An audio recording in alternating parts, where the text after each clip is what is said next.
Ungkapan bangga tak bisa disembunyikan Okky Agustina kala melihat putra sulungnya, Kesha Alvaro, kini tumbuh tampan dan sukses jadi artis sinetron.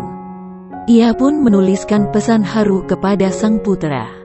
Seperti diketahui, Kesha Alvaro yang merupakan putra Pasha Ungu dan Okky Agustina.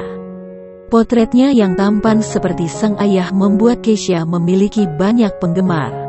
Putranya kini sibuk berkarir sebagai pesinetron, tak ayal membuat Okky Agustina merasa rindu. Maka tak heran jika kesempatan bersama Kesha Alvaro adalah hal membahagiakan bagi Okky Agustina. Baru-baru ini ia menuliskan pesan mendalam untuk Kesha Alvaro. Dalam tulisannya itu, Okky Agustina menasehati Kesha agar menjadi pria yang bertanggung jawab dan tak sombong.